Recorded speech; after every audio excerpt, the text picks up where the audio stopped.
sorry.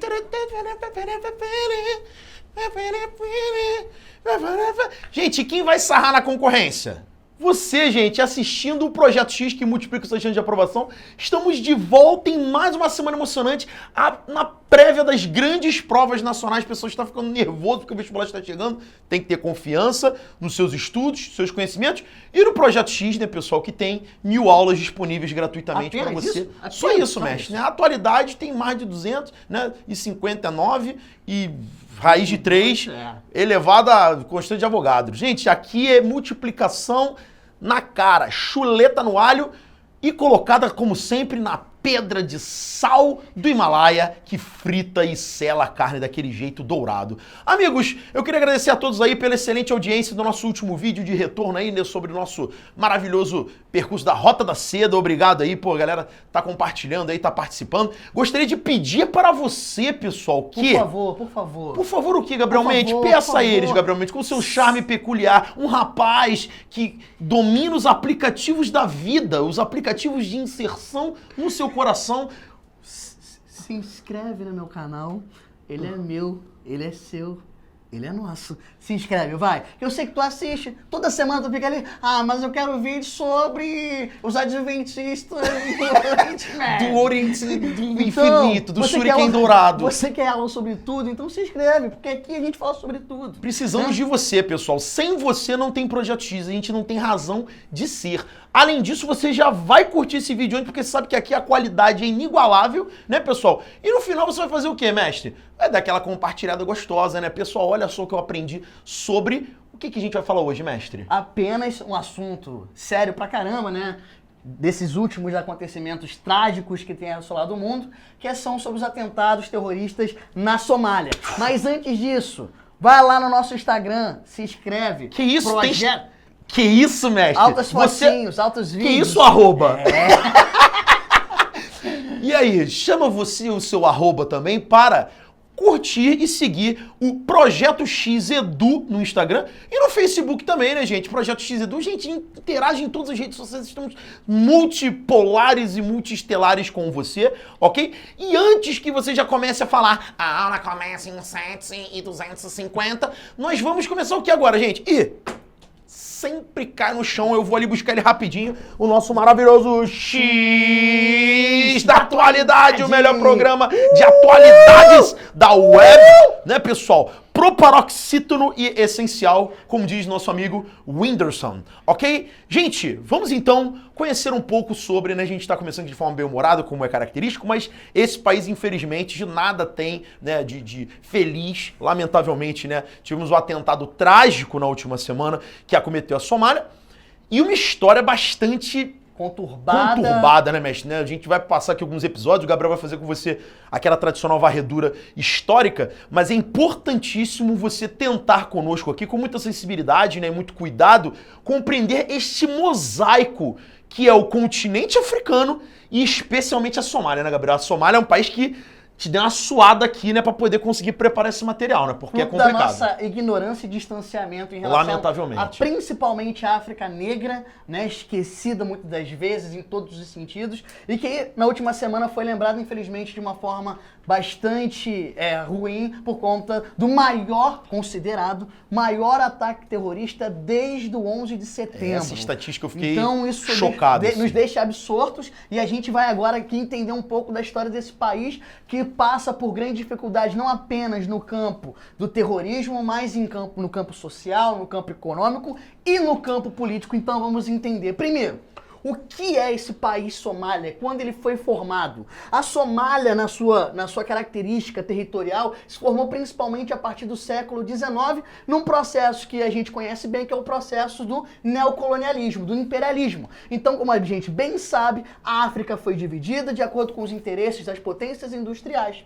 A região da Somália foi dividida entre 4 regiões de interesses. Uma voltada para o interesse da França, o outro do Reino Unido, o outro da Etiópia, o único país africano que não foi dominado por uma potência, né, europeia, e a Itália. O que é Somália hoje, basicamente pegando a região da Somália, e daqui a pouco a gente vai falar da Somaliland, são regiões que eram possessão italiana e possessão britânica. Essa região se tornou independente em 1960. Lembrando, economicamente falando, o interesse das potências industriais naquela região era principalmente matéria-prima. No entanto, a gente sabe que a região da Somália, no famoso chifre africano, é uma região com bastante, né, dificuldades. E ali a principal característica econômica é o sistema do nomadismo. Pastoril, né? O pasto, criação de cabras, criação... Tá saindo, não precisa de geografia, tô indo embora. A criação pecuária e o nomadismo, por ser uma região extremamente seca, exige que as populações que vivem naquela região estejam em constante movimentação, beleza? É importante que ressaltar que todo esse vetor aqui, né, pessoal, que vem desde o Oriente Médio até a região do Chifre da África, apresenta ali um grave problema do estresse hídrico, né? Há ali, notoriamente, uma falta de água, né? Por uma questão natural, né? Existem aqui vários desertos, você tem relevos também sinuosos, então são áreas que se apresentam com muita dificuldade hidrológica e isso, claro, vai tornar a situação de miséria ainda pior, né? Lembrando, né, pessoal, que é constantemente gabarito de provas a ideia de que a África, por ter uma divisão arbitrária do seu território, ou seja, sem participar diretamente das questões internas das pessoas que ali viviam, né? Isso vai gerar ainda mais conflitos e mais problemas, né? Porque à medida em que esse processo de colonização foi desfeito no pós-Segunda Guerra Mundial, houve uma dificuldade muito grande desses países em conseguir se organizar socialmente. Haja vista que há uma grande heterogeneidade tribal, cultural, né, histórica, em alguns casos aqui como na Somália, né, até o Gabriel vai falar sobre isso depois, não há uma heterogeneidade étnica, tá? É importante ressaltar isso. Somália não deve entrar no gabarito de heterogeneidade tribal, porém existe ali uma fragmentação de clãs familiares, de estruturas históricas que são divergentes e que foram obrigados, né, Gabriel, a conviver no mesmo território por causa da atuação de um agente externo que foi o europeu, né? Exatamente. A partir da independência da Somália, da criação da República da Somália, a gente percebe o país entrando num momento de instabilidade política, diante exatamente disso que o Thiago acabou de falar. Por mais que a Somália não apresente grande heterogeneidade do ponto de vista tribal, sim, existe ali clãs familiares que disputam historicamente o controle das regiões mais importantes. Na verdade, a gente pode falar na Somália da divisão de 2 grandes clãs em subcategorias. Esse clã é o clã Somali e o clã Sub. É claro que eles vão se dividir em subcategorias, mas são 2 clãs principais. Se você perceber, essa característica ela não se apresenta em outras regiões, principalmente da África Negra. Sim. Portanto, a gente percebe que logo após a independência, essas disputas elas ficam mais acirradas. Resultado, e isso aí é uma característica que a gente vê em outros países da África Negra, nós temos no ano de 1969 um golpe militar sendo instituído naquele país e a ascensão de um ditador. Esse ditador é Mohamed Siad Barre, que vai dominar o continente, que vai dominar, o país da Somália entre 1969 a 1991. Aí a gente pode pensar, um ditador que fica durante tanto tempo no poder é estabilidade. Ao contrário disso, a gente vai ver na Somália um país imerso constantemente em instabilidade. E isso abre a oportunidade do surgimento de discursos políticos, de movimentos guerrilheiros diferenciados. Por exemplo, logo depois da ascensão do Barre, a gente vai ver na Somália surgindo 2 movimentos armados guerrilheiros. É o Movimento Nacional Somali e o Congresso Somali Unido, que, entre outras coisas, exigem questões de separatismo, seja no sul, seja bem na pontinha aqui da Somália, seja na região que a gente conhece como Somalilândia, e a gente vai ver o surgimento, por exemplo, de grupos que eram minoritários, como, por exemplo, o grupo islâmico, né? A gente vai ver o surgimento, na década de 60, ainda na independência, o surgimento de um grupo chamado de Despertar Islâmico, que para alguns analistas, para alguns cientistas políticos, teriam sido ali os pais do que é hoje o Al-Shabaab, os precursores do que é o Al-Shabaab, que a gente vai daqui a pouco discutir. Então a gente percebe que é um país que está, ao longo da sua história, imerso nessa instabilidade política. Só que, ao mesmo tempo que a gente tem esse país que está ali constantemente envolvido em problemas políticos, nós temos um país extremamente pobre. Um país que tem um clima extremamente seco, que dificulta o desenvolvimento de atividades econômicas mais promissoras. Só dar uma ressaltada aqui no viés geográfico, né, pessoal?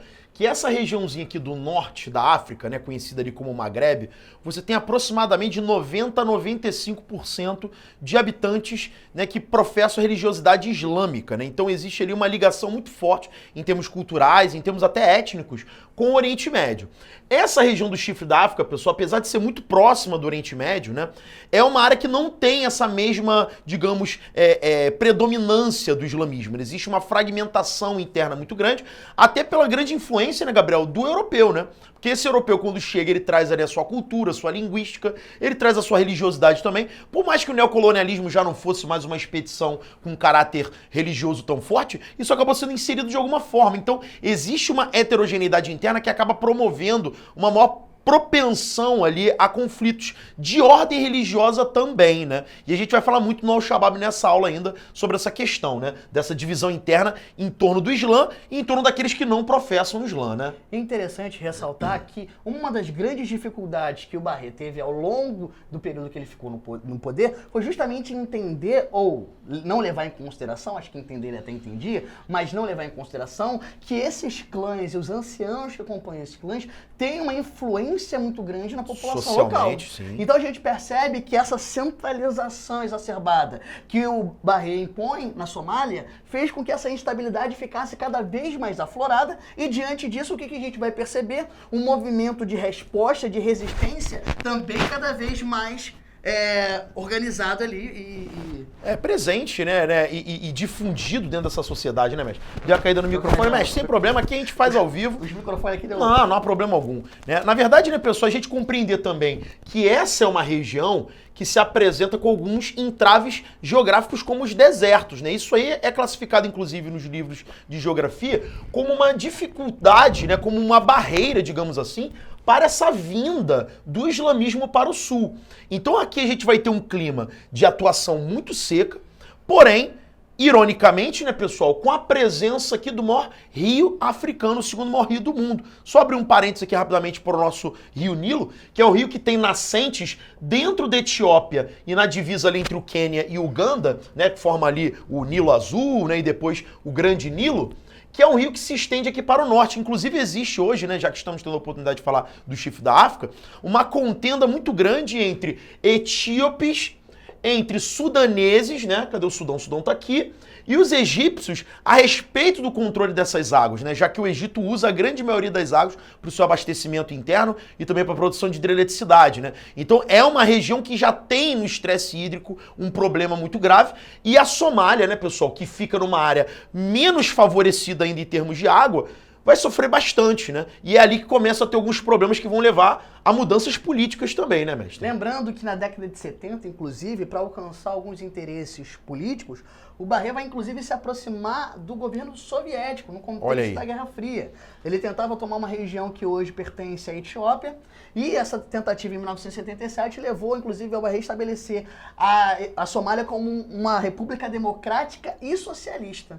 Resultado, esse movimento não logra o sucesso, eles não alcançam o êxito, e o que a gente percebe é que a partir daí, na década de 80, então, o país é varrido por atentados, por movimentos separatistas, que vão levar, em 1991, à queda desse ditador. É importante ressaltar que toda vez que você tem armas em áreas que já tem uma propensão à fragmentação, isso se torna muito difícil, né? A gente não pode negar que a chegada da União Soviética vai trazer ali um equipamento, um armamento para povos que já eram conflituosos, né? E isso vai potencializar ainda mais as disputas.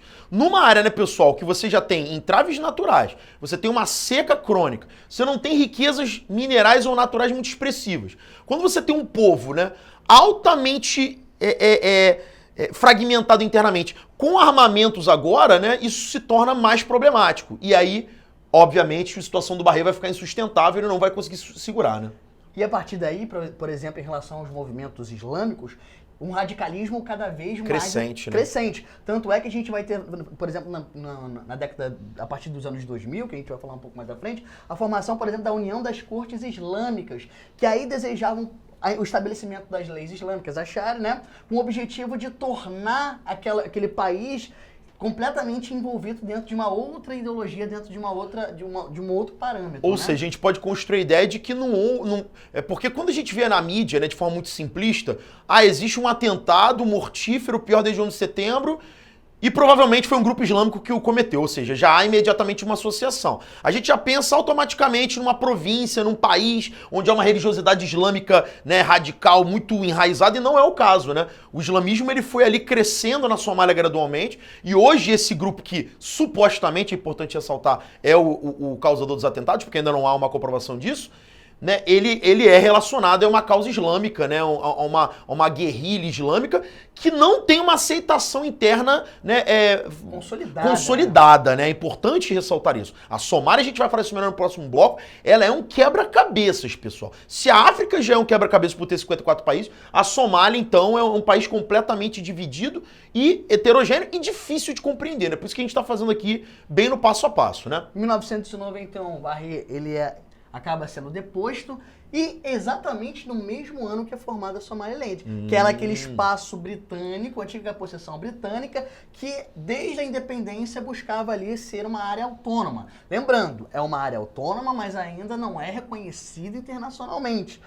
E é uma região que exige a separação. Diferentemente, e a gente vai falar no próximo bloco, quando falarmos sobre a pirataria na Somália, de Puntland, que é uma região que busca autonomia, mas ainda inserido, ligado à Somália. Peraí. Somaliland, Puntland, vocês já estão falando de coisas que eu já não estou entendendo. Calma aí, galera. A gente vai agora dar um breakzinho rapidinho e vamos voltar para a gente primeiro entender essa divisão interna da Somália, compreender esses grupos um pouco melhor e, né, montar um quebra-cabeça de como que esse conflito atual ele foi acabar, né, acontecendo, né, ou pelo menos supostamente acontecendo da forma como a mídia tem vinculado. Espera aí rapidinho que a gente já volta. Pessoal, você tem que seguir a gente nas nossas redes sociais, galera. O Instagram, nosso bombadão, @Projeto X Edu. O nosso Facebook, que é Projeto X Edu também. E claro, vai lá e inscreve-se no nosso canal, Projeto X no YouTube, mais de 100 mil inscritos. E tem eu lá, galera, Kiko Ventura, o melhor professor YouTube. Eu vou entrar numa piscina de Nutella, cara. Eu vou dar aula lá de dentro de geografia, eu vou pegar o mapa mundo. Que isso, o cara deu ruim aqui, cara. Esse cara nem é professor do Projeto X. Não se esquece não, hein? Projeto X, aquele que multiplica as suas chances de aprovação. Nossa, mestre, onde você obteve água com tamanha clareza, né, e tão cristalina? Só do alto. Só do alto da montanha. Água com a qualidade de verdade só poderia ser da montanha. Gente, já fizemos o nosso marketing aqui, agora vamos tomar aqui rapidamente a nossa água da montanha, né? Que delícia. Será que eu posso tomar um pouco? Claro, mestre. Se não se importar com a umidade dos meus lábios nos seus. Que delícia, mestre. Tão bom trocar fluidos com você. Mestre, vamos aqui então continuar no nosso segundo bloco da aula maravilhosa sobre Somália, depois desse momento de convergência labial. Vamos aqui, gente, entender primeiro a organização interna deste país maravilhoso. Vou me apoderar novamente de minha... Isso aqui é tipo o espada do Rei Arthur, né, moleque? Tu joga, mas ela volta pra você. Por quê? Porque o destino da ripa é ser minha. Se liga. Galera, nós temos aqui 4 divisões internas que podemos entender hoje dentro da Somália. A região número 1, como o Gabriel falou ali, de predomínio, né, histórico inglês, né, britânico, é a área declarada como Somaliland. A Somaliland, pessoal, é uma região que se declara autônoma da Somália. Eles têm uma história própria, uma etnia própria, uma linhagem, né, cultural e social próprias, e eles não se entendem como membros da Somália como unidade federativa, né? Isso é importante ser ressaltado, porque existem outras áreas também que se declaram autônomas, mas não tão divergentes quanto a Somaliland. A Somaliland, ela é verdadeiramente uma região separatista. E é muito importante a gente falar sobre isso, porque em breve vamos fazer aqui no canal uma série sobre os processos separatistas em curso no mundo. Sei que você está em dúvida aí sobre Catalunha, né, sobre outras regiões do planeta, né, as áreas ali da Rússia. Então a gente vai fazer um especial sobre isso. E a Somália se enquadra nesse perfil, Somaliland, desculpe, de região separatista. Nessa regiãozinha aqui, número 2, a gente tem a chamada Puntland, né? Como o nome fala, terra da ponta, né? Fica nesse biquinho aqui do chifre da África. A Puntland, pessoal, que a gente vai voltar a falar sobre ela daqui a pouquinho na pirataria, ela também é uma área que se declara autônoma, porém ela não quer se fragmentar da Somália. Ela quer apenas manter a sua autonomia e a sua possibilidade de viver, né, de forma própria, né, com leis, com, né, regulamentações próprias, vamos dizer assim. Nós temos aqui nessa faixa 3 a presença da região que foi declarada como governo federal da Somália, né? Como o Gabriel vai falar aqui, a partir ali, né, da queda do Barre, você vai ter uma série de processos que vão culminar no estabelecimento de um governo federal somali, ou seja, o que seria a Somália de fato como União Federal seria correspondente a essa regiãozinha 3, onde você tem a capital Mogadíscio, que é onde aconteceram ali os atentados que a gente vai falar daqui a pouquinho. Só que você percebe que no entorno de Mogadíscio, eu tenho dois numerozinhos 4 aqui, que são áreas onde você tem a atuação dos territórios do grupo conhecido como Al-Shabaab, né, gente? Que é o grupo que supostamente está sendo tratado como o autor desses atentados, né? O Al-Shabaab é um grupo islâmico radical. A gente tem que ter muito cuidado no nosso discurso para não sermos arabofóbicos, para não sermos islamofóbicos, porque uma coisa é ser islâmico, outra coisa é ser extremista e radicalista. O Al-Shabaab é um grupo radical, sim, que professa ali a linhagem do wahhabismo, né, gente? Eles são os wahhabistas. O que seriam os wahhabistas? Também chamados, né, de the youth, né, a juventude islâmica.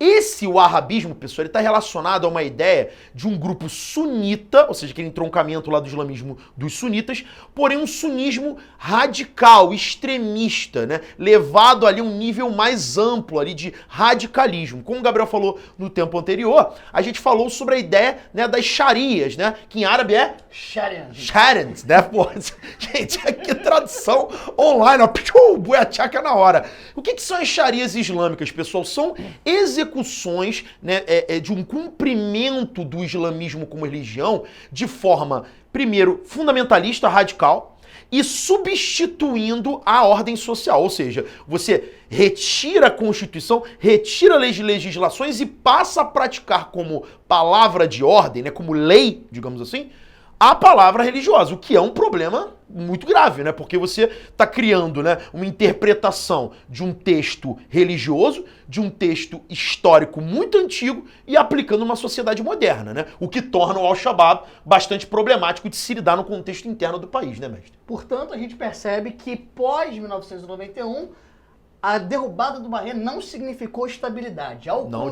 Pelo contrário, significou agravamento da instabilidade com o surgimento de grupos cada vez mais radicais. Sim. A década de 90 na Somália é acompanhada por guerras civis, e aí vem uma palavra, vem uma ideia, vem um conceito, o aparecimento e a entrada cada vez maior dos chamados warlords, os chamados senhores da guerra, que nesse vazio de poder, nesse esvaziamento, nesse vácuo de poder, começam a se apropriar, obviamente utilizando os armamentos e a guerra como motor de crescimento. Eles inclusive fazem parte, passam a ser chefes militares dentro da Somália e passam a tirar grandes e largas vantagens nessa situação de esvaziamento. Não à toa a gente começa a perceber que o próprio continente africano começa a se mobilizar. A gente vai falar daqui a pouco sobre a União Africana, que passam a intervir diretamente na Somália buscando a estabilidade. Por exemplo, no ano 2000 nós temos a Conferência de Djibouti,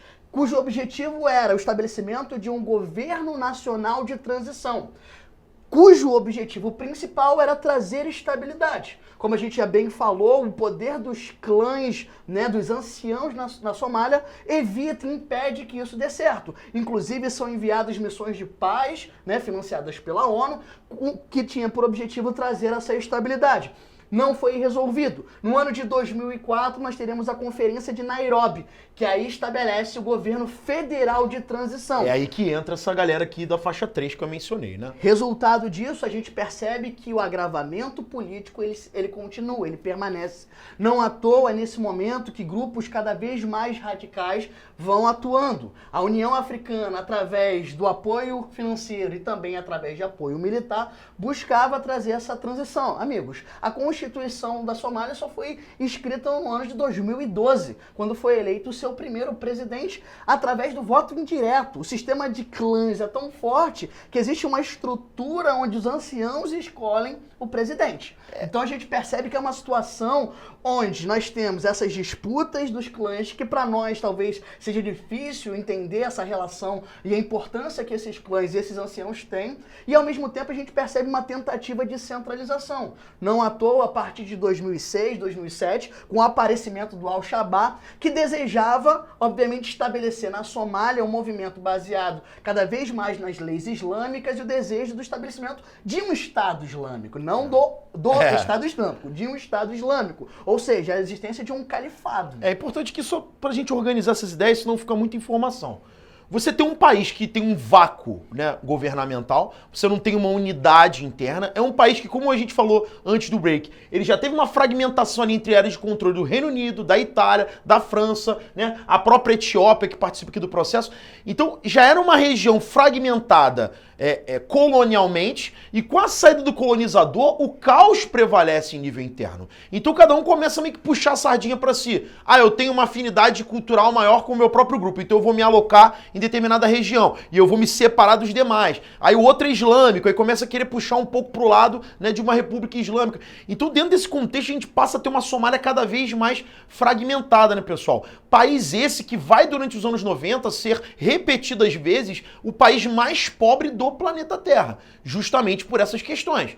Né? Você vai ter ali nos anos 90 e no início dos anos 2000 fortes secas no sul que vão obrigar a população a se refugiar, a fugir cada vez mais para o norte, né? Sobretudo para a capital Mogadíscio. Né? Então existe uma exasperação social muito grande, onde há uma média de 800 mil somalis que por ano fogem da seca buscando refúgio em outras áreas do país. Só que quando chegam em outras áreas, não necessariamente são áreas que têm uma afinidade cultural com a sua raiz, com a sua própria linguística, com a sua própria trajetória histórica. Então, existe um esfacelamento desse país em nível interno. Né? E quando alguém tenta tornar a coisa mais coesa, sofre bastante nesse sentido, né? Governos são derrubados, você tem guerras civis, né? Inclusive com a intervenção de países vizinhos, né? Em 2011 você vai ter a tentativa da Etiópia de invadir a Somália, de tomar parte da Somália para si, isso vai gerar um caos interno cada vez maior.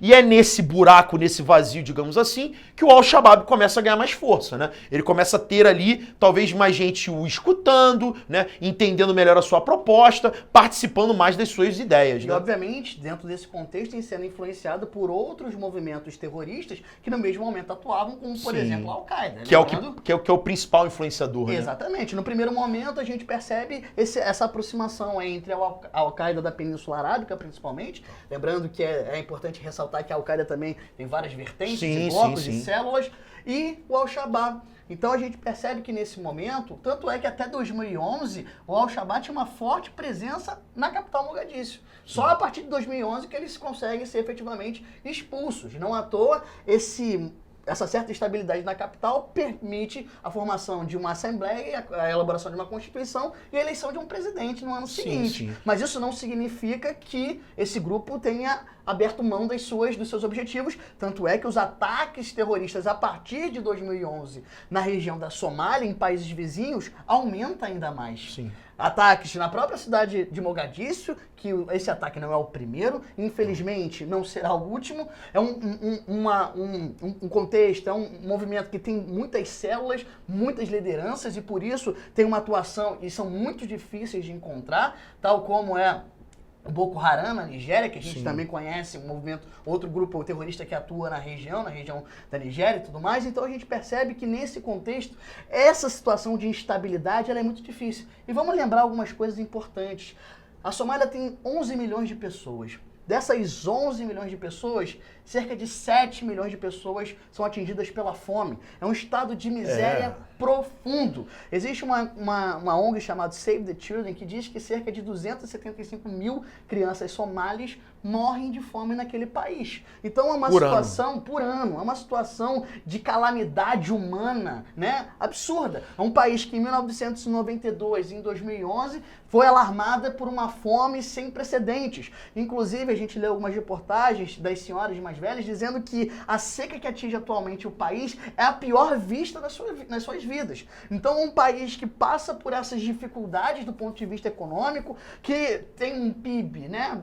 É ínfimo, né? Ínfimo, e é um país que... A média de $600 por ano, por habitante. É pra você ter uma ideia, né, pessoal? Seca só torna um país pobre quando você não tem estrutura para tentar atender às necessidades diante dessa seca, né? Então, é a falta de infraestrutura de abastecimento hídrico, falta de apoio humanitário, né, em nível interno, de organização interna, né, econômica, para que as pessoas pudessem driblar isso de uma forma mais natural ou menos, né, problemática, né? É importante entender que nesse buraco aí que o Gabriel falou, proporcionado pela miséria, a gente vai ter nessa região aqui de Puntland, aqui nessa areazinha 2, o surgimento de uma atividade muito polêmica que é a pirataria. A pirataria ela vem sendo desenvolvida, pessoal, num primeiro momento por pescadores, pessoas ali numa média de 25 a 30 anos de idade que moram nessa penínsulazinha, nesse chifrinho da África, né?